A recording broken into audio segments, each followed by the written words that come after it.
Le score. Le score. Je devais créer et comprendre que nous aurions un entretien tête-à-tête.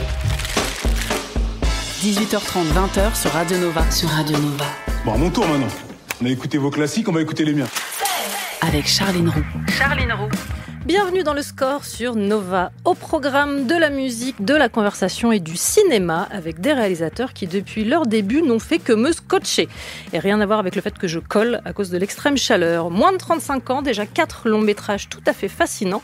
Willy Ier, réalisé avec Marielle Gauthier et Hugo Pétoma. Une épopée émancipatrice avec un héros cinquantenaire. Ça fait plaisir. Et puis en duo, on leur doit Teddy, une histoire de loup-garou, l'année du requin, il y a un indice dans le titre, et leurs enfants après eux. La seule évocation de ce dernier suffit à me faire monter les larmes et une petite bouffée de nostalgie pour une période que j'ai pourtant détestée, l'adolescence. Deux jeunes gens dans le vent, et pas qu'à cause du ventilo en studio, toujours à cause de la dite chaleur, les voilà membres du jury du Biarritz Film Festival Nouvelle Vague qui se déroulera du 24 au 29 juin. Bonjour Ludovic et Zoran Boukarma. Bonjour. Et merci de passer par ce studio. Ça me fait extrêmement plaisir. Je voulais savoir si vous étiez cinéphile et surfeur ou est-ce que vous allez vraiment rester au frais dans le noir des salles une fois à Biarritz ? Je crois qu'on est définitivement plus cinéphile que surfeur. Ouais. On a fait du surf 2 fois, je crois, en colonie de vacances. Et la dernière fois, on avait 14 ans, donc c'était il y a quasiment 20 ans maintenant. Ouais, mais c'est comme le vélo, non ? Peut-être ça s'oublie pas ? Non, je sais pas, je tente une théorie. L'a-t-on jamais maîtrisé ? Ouais, enfin, ne prenez pas de risques, je vous en supplie.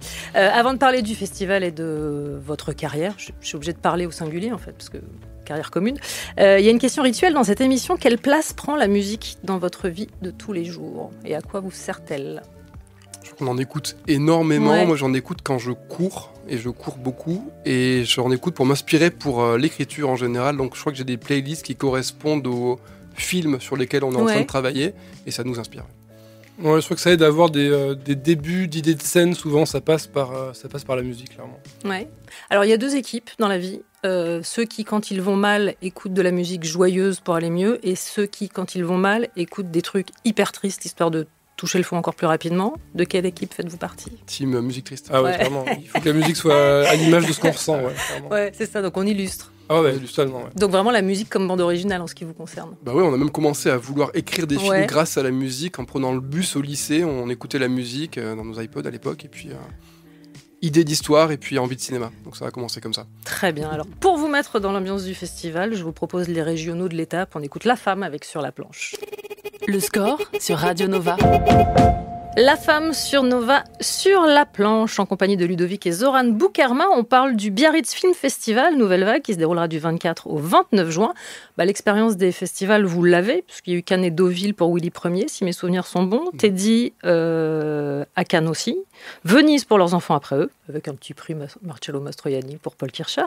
Quel souvenir est-ce que vous en avez et quelle expérience est-ce que c'est pour vous, le festival ? C'est émouvant. Moi, je me souviens du premier festival qu'on ait fait avec Willy Ier, et je me rappelle qu'on n'était peut-être pas préparé à ça. On était émus. Je me rappelle dans la salle, on était avec Hugo et Marielle, nos co-réals, et on s'est tous regardés. On s'est dit putain, j'ai envie de pleurer dès qu'il y a eu le logo au début.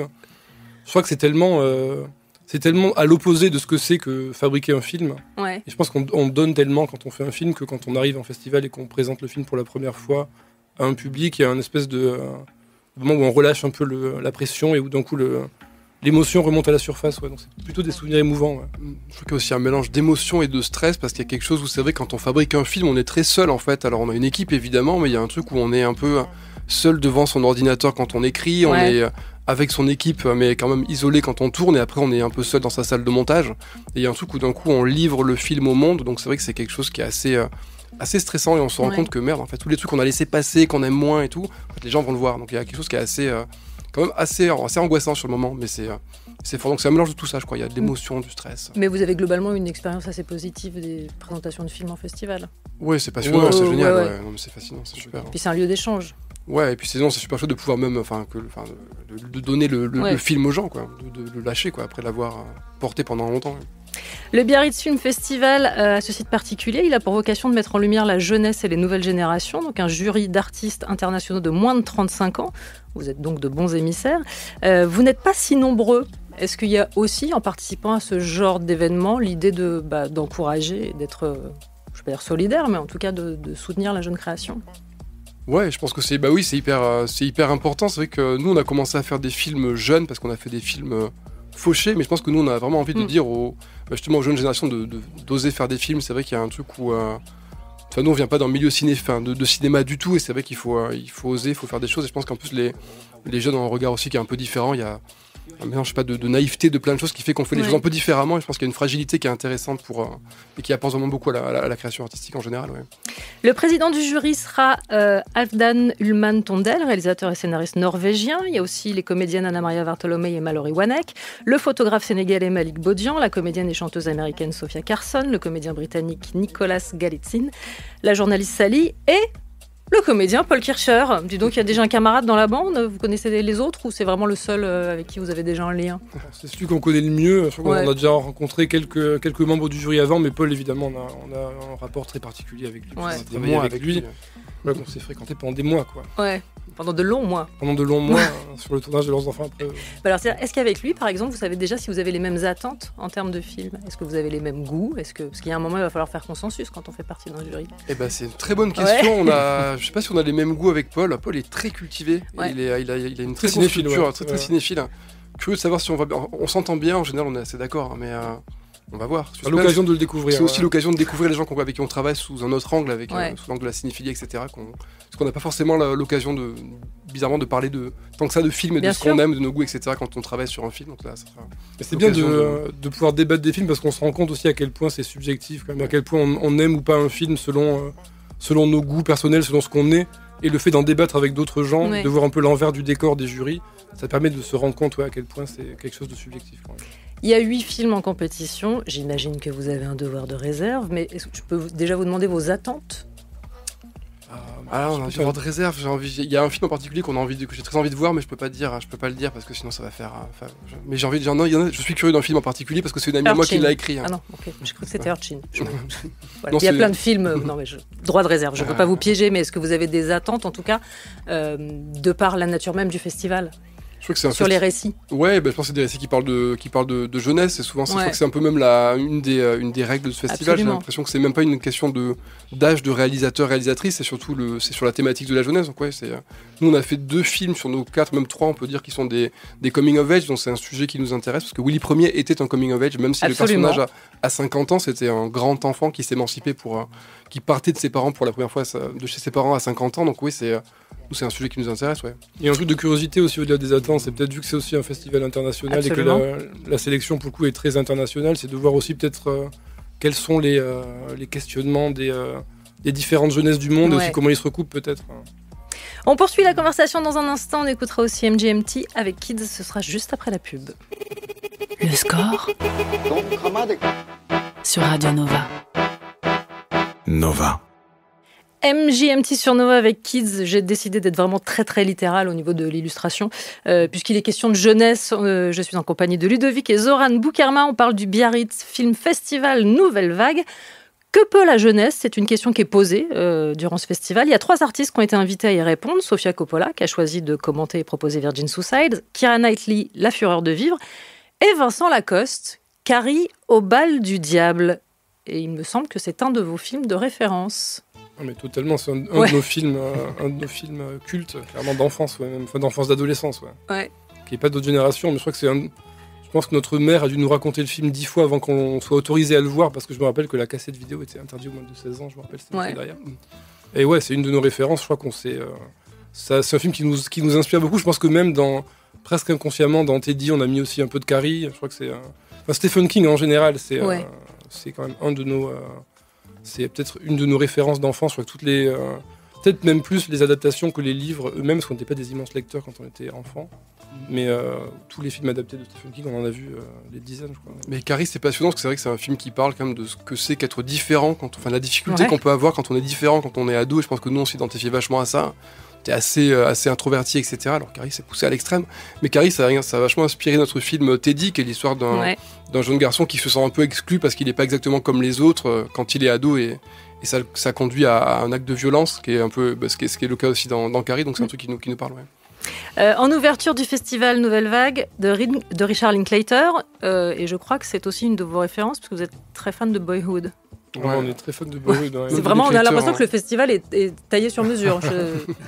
Mais toute la façon qu'a Linklater de filmer le temps qui passe, et nous on trouve que c'est un cinéaste formidable pour ça, parce que Boyhood, typiquement, il filme sur des années, et puis même la trilogie des Before, où on suit la relation de Julie Delpy et Ethan Hawke, de leur personnage, sur trois étapes de la relation de couple. D'abord la passion, puis le couple, et ce que ça implique de perdre de la passion. En tout cas, il y a un truc comme ça de filmer des acteurs sur le long terme et d'immortaliser comme ça le passage du temps, qu'on trouve assez fascinant. Je crois qu'un de nos films préférés de Linklater, paradoxalement, c'est... je me rappelle le titre, j'ai oublié. C'est Dazed and Confused. Ouais, Dazed and Confused, qui pour le coup est l'inverse de ça, puisque c'est un film qui se passe sur une seule nuit. On parle d'adolescents à la fin, qui fêtent la fin du lycée. C'est un de nos films références aussi. C'est vrai qu'on s'est beaucoup posé la question du coup de comment filmer aussi le temps qui passe sur leurs enfants après eux. Et donc c'est Paul Kircher justement qui nous a aidé à répondre à cette question-là, parce qu'il était capable de jouer à la fois 14 ans et 20 ans et d'être très crédible dans les deux âges. Mais Linklater le fait formidablement bien en filmant le même acteur qui grandit dans Boyhood, et c'est vraiment fascinant. Leurs enfants après eux, justement parlons-en, puisqu'il est disponible actuellement sur MyCanal. C'est un film adapté du roman Goncourisé de Nicolas Mathieu. C'est votre première adaptation, puisque jusqu'ici vous n'aviez travaillé que sur des scénarios originaux, et pourtant vous dites que c'est votre film le plus personnel. Alors qu'est-ce qui a résonné chez vous dans cette histoire d'ennui adolescent dans une vallée perdue de l'Est, où les hauts fourneaux ne brûlent plus, le tout dans les années 90, puisqu'en plus si ma mémoire est bonne, le film démarre littéralement l'année où vous êtes né. En 92, tout à fait, ouais. Je crois que ce qui est fou, c'est que déjà le milieu social qui est dépeint dans le film, c'est vraiment un milieu qui est très similaire à celui dans lequel nous on a grandi, donc le milieu d'Anthony. Mais je crois que ce qui nous a frappé dans le roman de Nicolas Mathieu, c'est qu'on s'est retrouvé à la fois dans les trois personnages principaux, dans Anthony, dans Stéphanie et dans Hassine. Ouais. Anthony parce que vraiment son contexte familial, il est vraiment très proche de celui qu'on a connu nous quand on était enfant. Stéphanie, elle a ce truc-là d'avoir grandi dans une petite ville de province et d'être partie à Paris, et de s'être heurtée en fait à la différence sociale, en fait, malgré le fait qu'elle soit plutôt riche, elle s'est rendue compte à Paris qu'il y avait des gens qui étaient mieux nés, qui étaient mieux armés qu'elle pour affronter la vie simplement. Et Hassine, il a ce truc-là du nom de famille. Enfin, lui, il est marocain, nous on est d'origine algérienne, donc kabyle. Et donc on avait ce truc-là quand on était petit. Je me rappelle qu'on avait du mal à dire notre nom de famille, Boukarma, simplement parce que c'est un nom qui est kabyle, qui est notre grand-mère qu'on adore. Mais c'est vrai que c'était une espèce de honte un peu comme ça. Donc je crois qu'on avait l'impression, en tout cas, nous on s'est vraiment retrouvés dans ces trois personnages. Ouais. C'était un peu la rencontre de trois préoccupations qu'on pouvait avoir. Alors justement, les personnages d'Anthony et Hassine, vous les avez quand même légèrement déplacés par rapport au roman. Comment est-ce que vous avez projeté sur eux, j'imagine peut-être un peu de vous, et pourquoi est-ce que vous les avez un peu déplacés, que ce soit physiquement ou même dans l'histoire ? Je crois qu'on s'est posé la question aussi de comment représenter la masculinité, peut-être dans un film qui était un film des années 2020 et pas un film des années 90. Dans le bouquin, ils sont décrits comme des garçons bagarreurs, un peu rustres, etc. Nous, on trouvait intéressant justement de les faire incarner par Paul et Saïd, qui dégagent vraiment tout l'inverse de ça, justement parce que ça racontait, le fait d'avoir des garçons doux pour jouer des... Paul Kircher, Saïd El Alami, voilà, pour jouer deux gamins qui s'opposent de manière violente, c'est une façon de raconter que la violence leur est un peu imposée et qu'ils sont un peu dans l'obligation de la reproduire, en fait, et que dans ce milieu-là, à cette époque-là, quand on grandit, pour devenir un homme, il faut exprimer une forme de violence qui est une violence qui est aussi subie, parce qu'on se rend compte que c'est aussi les deux ont en commun, même s'ils s'opposent en fait d'être un peu maltraités par leur père. C'est les deux facettes d'une même pièce en réalité. Voilà, pour nous c'est les mêmes. Et en tout cas, le fait qu'ils aient cette douceur-là permettait de raconter que déjà peut-être aussi de raconter qu'à la fin du film, peut-être qu'il y a un endroit où ils vont pas faire exactement comme la génération d'avant. Peut-être que leur douceur va peut-être faire qu'ils seront peut-être plus apaisés quand ils seront adultes. Mais aussi, c'est pour raconter comment la violence est imposée aux garçons. Et si on écoutait l'un des titres que l'on peut entendre dans Leurs enfants après eux, j'ai choisi NTM avec La fièvre. Super. Le score sur Nova, sur Radio Nova. Avec Charline Roux. NTM sur Nova avec La fièvre, un titre que l'on peut entendre dans Leurs enfants après eux, réalisé par Ludovic et Zoran Boukerma. Très bons choix musicaux. Alors globalement, toute la bande originale de ce film est une merveille. Moi, j'avoue que j'ai un amour tout particulier pour la scène de la piscine avec Red Hot Chili Peppers Under the Bridge, qui est d'une beauté spectaculaire. Voilà, c'est tout ce que j'avais à dire.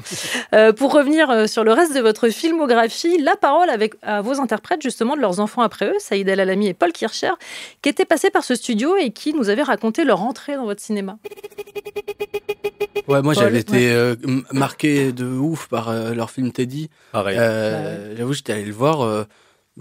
Parce que je pense juste l'affiche, elle me donnait envie, et c'est vrai que ils ont un grain particulier, une façon de filmer vraiment de manière brute, et et à la fois avec une façon de raconter l'histoire de manière un peu envolée, avec quelque chose d'un peu ouf, quoi, un peu, et ça m'avait beaucoup plu, donc j'étais hyper content de les rencontrer à ce moment-là. Une manière très singulière de traiter ce passage très étrange qu'on appelle l'adolescence. Exactement. Ouais.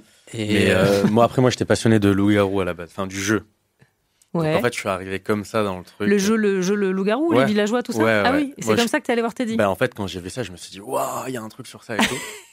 T'as dû avoir une petite surprise. Ouais, mais en même temps, j'ai trop kiffé parce que j'étais allé 2 fois. Ouais. Je m'étais souvenu bien après au MK2 Bibliothèque. Voilà, le saviez-vous ? Il y a eu une confusion sur le jeu le loup-garou. Eh bien, on savait pas. Et surtout, on sait qu'ils ont fait 3 entrées sur un film qui a fait peu d'entrées, donc à eux deux, c'est pas mal. On les remercie. Anthony Bajon, c'était dit, un jeune homme qui s'ennuie ferme, lui aussi, mais cette fois dans les Pyrénées, et qui se fait mordre une nuit par une bête. C'est un film de genre. Est-ce que c'est toujours un bon support pour un coming of age, le film de genre ? Ouais. On parlait de Carrie un instant. C'est un bon support pour plein de choses. Je pense que Teddy, on avait aussi envie peut-être de parler d'un sujet d'actualité à l'époque qui était la radicalisation. Je crois que le genre, c'est une façon peut-être pudique d'aborder des sujets de société. Je pense qu'on se sent un peu moins écrasé par un sujet qui est par ailleurs très complexe quand on se cache un peu derrière le genre pour l'aborder. Parce que le genre, par essence, c'est quelque chose de plutôt léger et de plutôt pop culture, entre guillemets. Je crois que nous, ça a été une façon pour nous de s'approprier à l'époque ce sujet-là. Et je sais que l'idée était même venue d'un documentaire qu'on avait vu sur France 2, je pense, à l'époque, où il y avait ça suivait des jeunes dans une cité de Nice, et après on les retrouvait, je crois, en Syrie, et ils avaient d'un coup des barbes, ils étaient hyper longues, et on s'est dit, tiens, il y a peut-être un truc à raconter comme ça, en transposant avec la figure du loup-garou. Oui. Et on avait revu à l'époque d'ailleurs pas mal de films de loup-garou, je crois le loup-garou de Londres notamment. Ouais, bien sûr. On avait un peu constaté que la structure classique d'un film de loup-garou ressemblait un peu au parcours de jeunes radicalisés. Et en parallèle, on voulait aussi raconter comment peut-être aussi la rancœur de classe peut entraîner la violence. Et tout ça, c'est des sujets très lourds quand on en parle comme ça. Et le fait de le faire avec un film de loup-garou, c'était une façon d'aborder un petit peu peut-être nos angoisses de l'époque en utilisant une figure un peu des films américains des années 80 qui nous ont façonné notre envie aussi de faire des films à l'époque. Voilà. Est-ce que ça vous va si je dis que votre cinéma a cette particularité, c'est-à-dire que vous mettez en scène des héros pas comme les autres au cinéma, mais comme tout le monde dans la vie ? Vous voyez ce que je veux dire ? Ouais, je crois que c'est aussi ce qui nous a plu d'ailleurs aussi dans Les Enfants après eux et dans la démarche aussi de Nicolas Mathieu de faire des gens de la vie de tous les jours des héros de cinéma. Il y a un peu l'idée que nous on a grandi pour le coup en province, dans un milieu modeste. Il y a quand même l'idée que peut-être la province, c'est la majorité aussi des gens. Et on aime bien l'idée de prendre des petits destins, même si j'aime pas trop ce mot-là. Dans la France dite périphérique. Voilà, mais pour le coup, c'est pleinement notre France. Ouais. Et peut-être de la sublimer, entre guillemets, ou en tout cas de lui donner un écrin de cinéma pour en parler. Et donc, il y a l'idée un peu de remettre l'église au milieu du village, comme disait Nicolas Mathieu. Ouais. Et il y a aussi des héros qui souvent cherchent leur place. C'est un peu le cas de Maja Marina Foïs dans L'année du requin. C'est une gendarme dans les Landes qui voit réaliser un de ses pires cauchemars, c'est-à-dire prendre sa retraite. Ça interroge sur la place et ça interroge encore une fois sur le temps qui passe. Je trouve qu'on a une fascination pour les héros inadaptés de base. On aime bien les personnages qui sont un peu à côté de leur pompe. C'était le cas dans Willy Ier, dans Teddy, dans L'année du requin, et par extension dans Leurs enfants après eux, parce que c'est un peu aussi comme ça qu'on a traité le personnage d'Anthony avec Paul Kircher. Je crois qu'on a peut-être parce qu'on a l'impression que ce qui nous intéresse chez les personnages, c'est leurs failles et tout ce en quoi ils sont pas adaptés à la société, ce qui est, je pense, qui était un peu notre cas quand on était ado aussi. Donc je pense qu'il y a un truc on a trouvé une place en faisant des films au cinéma, etc. Mais on se dit que si on n'avait pas eu cette chance d'avoir une passion comme ça pour l'écriture et le fait de faire des films très tôt, on serait sûrement un peu à côté de nos pompes, probablement à l'âge adulte aussi. Donc je trouve qu'il y a un truc qui nous touche plus immédiatement là-dedans. Ouais. Nouvelle pause musicale, on écoute Santigold avec Disparate Youth. Le score sur Radio Nova. Santigold sur Nova est toujours en compagnie de Ludovic et Zoran Boukerma. On remontait un peu votre filmographie et je me suis demandé si le film de genre, c'était un héritage familial. Ouais, alors nous on a grandi avec une mère qui était très fan de Stephen King et de films d'horreur, donc c'est vrai on a très tôt à nous raconter des histoires. Très tôt. Très tôt, je sais pas, j'ai 7 ans, le fait de nous lire les rêves et cauchemars, etc. C'est nous qui demandions, on adorait ça. Ouais, je trouve que la peur, quand on est gamin, il y a un truc qui est toujours un peu excitant, le fait d'avoir peur. Donc c'est vrai qu'elle nous a familiarisé avec ça assez tôt, et puis il y avait les films, donc des fois elle nous racontait des films qu'on n'avait pas le droit de voir. On a quand même très tôt eu une curiosité pour ça. Je me rappelle la série des Contes de la Crypte, il y avait la collection en DVD à la presse, du coup on achetait ça, etc. Ouais, on les a regardés. Donc ça nous a très vite passionnés. Je crois que c'est vrai que les premiers films qu'on a fait, c'était des films d'horreur, comme beaucoup de gamins avec du ketchup, etc. Et je crois que le concept qui a été celui de Teddy, ça a été un peu de réconcilier la France dans laquelle on avait grandi, donc celle du Sud-Ouest, et qu'on avait quitté parce que vraiment, quand on était gamin, on voulait absolument aller à Paris ou aux États-Unis, ou en tout cas pas dans le Sud-Ouest.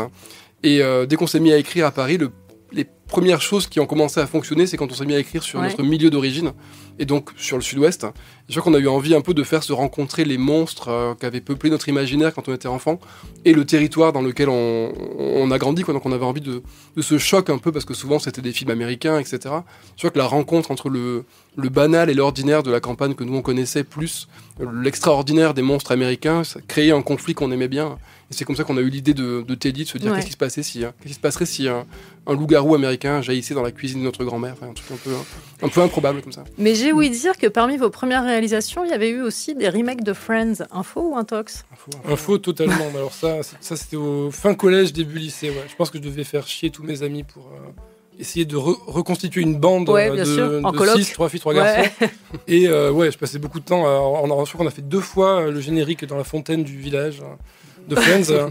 Et on a fait des remakes d'épisodes, de parties d'épisodes que je mettais sur YouTube. Ouais. Je pense qu'ils sont maintenant enfouis dans les... Le Bamboozled. Le Bamboozled. On n'a pas fait celui-là, non, c'est un classique d'ailleurs, c'est clair.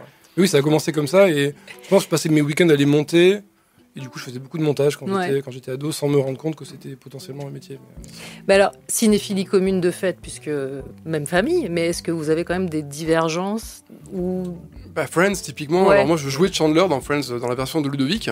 Mais meilleur personnage, je suis désolé de le dire. Mais je pense que j'ai pas vu tous les épisodes comme toi. Tu as vu toutes les saisons.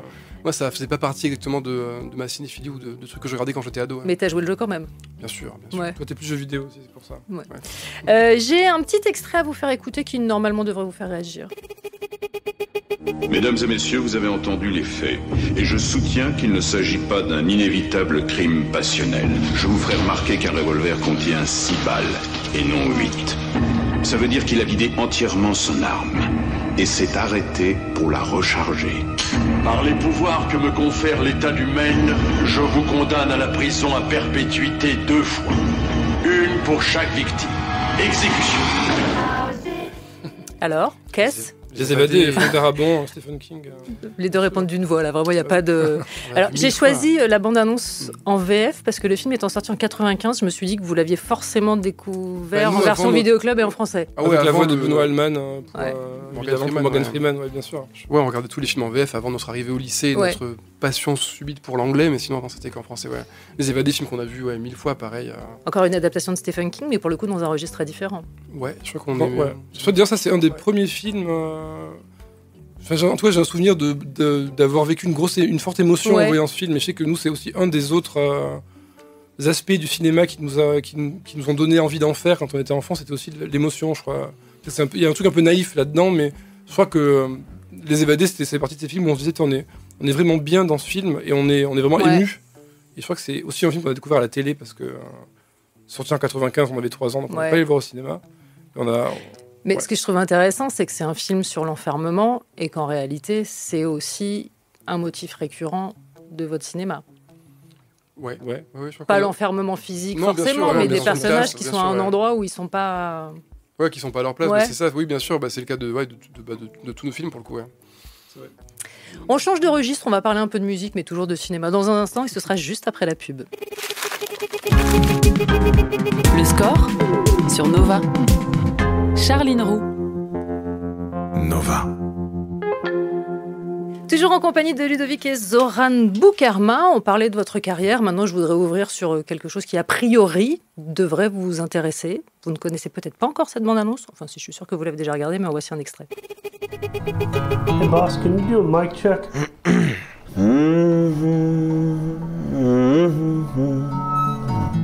How's that sound?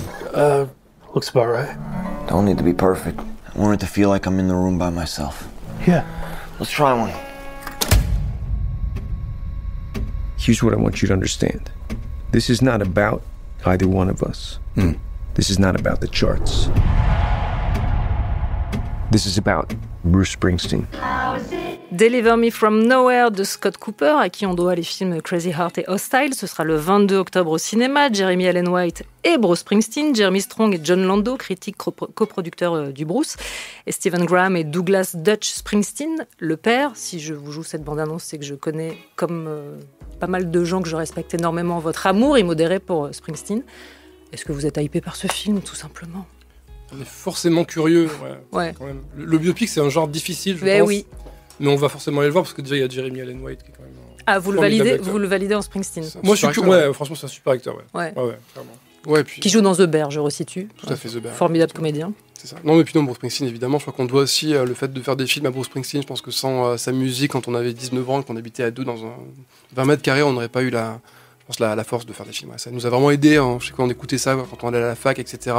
Pareil, toujours la place de la musique hyper importante. Je sais que je me rappelle du morceau No Surrender qui est sur l'album Born in the USA.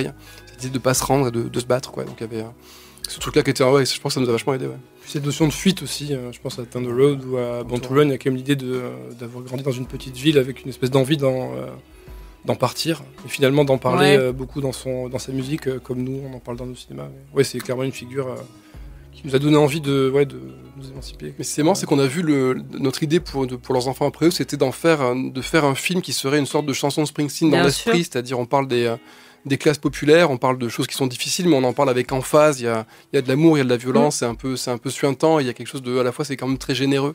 Je crois que c'est un peu comme ça qu'on a envisagé l'adaptation. Mais c'est aussi comme ça que Nicolas Mathieu avait envie d'envisager le roman. Vous êtes rejoint à cet endroit, j'imagine. Bien sûr, on en commun avec Nicolas Mathieu, qui est aussi très fan de Springsteen, bien sûr. Oui, il y a eu l'idée du roman avec la chanson The River. On a terminé avec Born to Run, donc la boucle était bouclée à la fin du film, donc il y avait quelque chose d'assez évident. Ouais. Qui s'est fait tatouer Born to Run ? C'est moi, je suis. Zoran.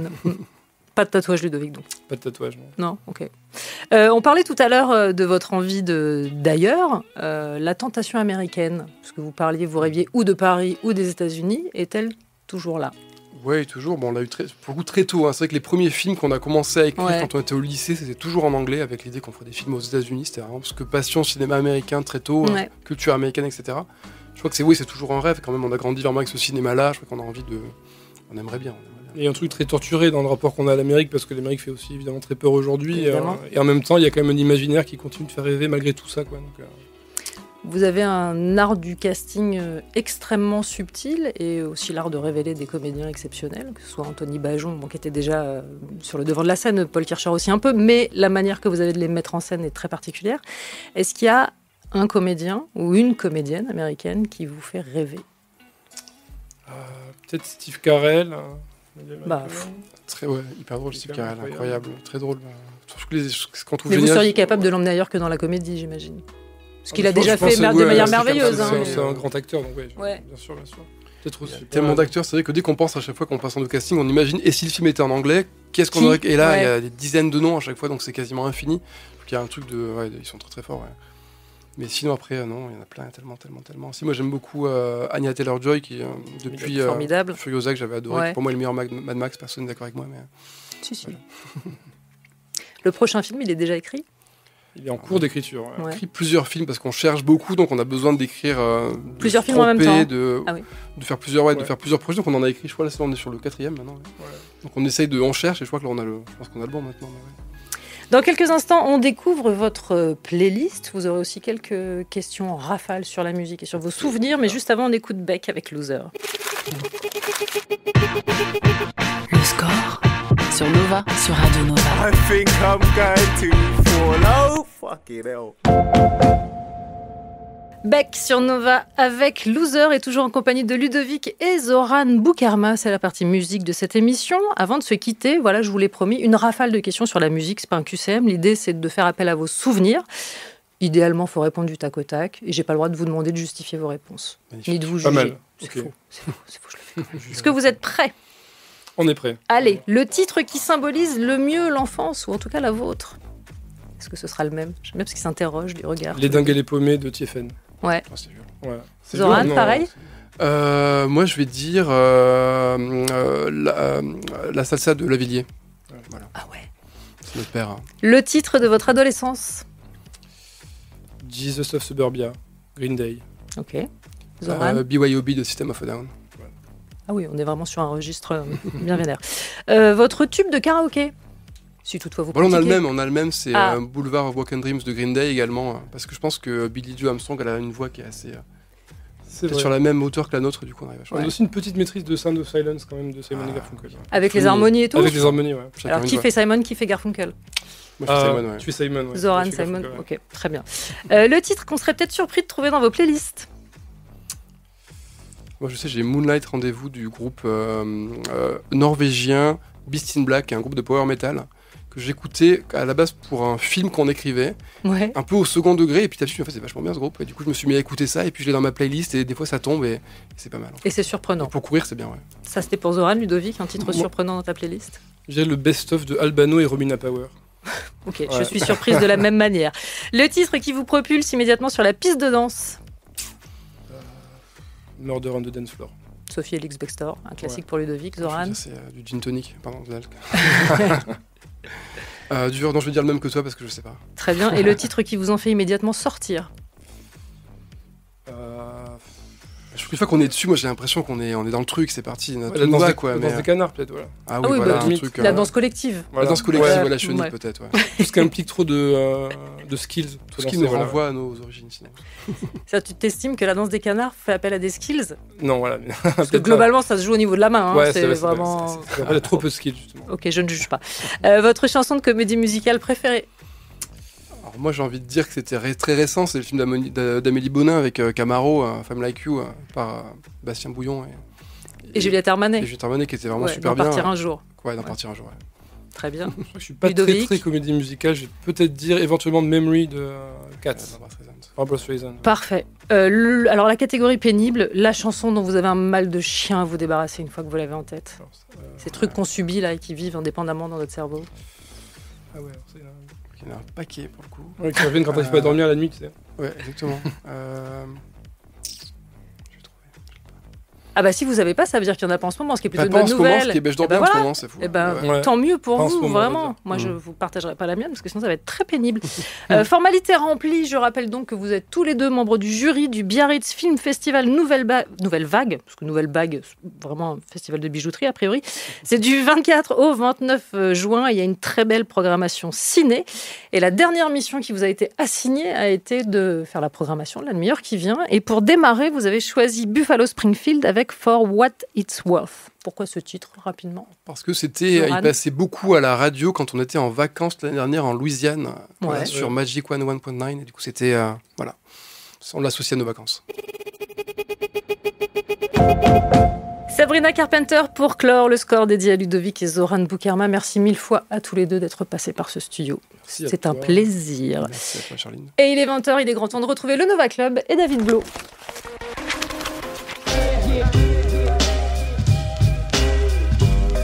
Le score sur Radio Nova. À retrouver en podcast sur nova.fr.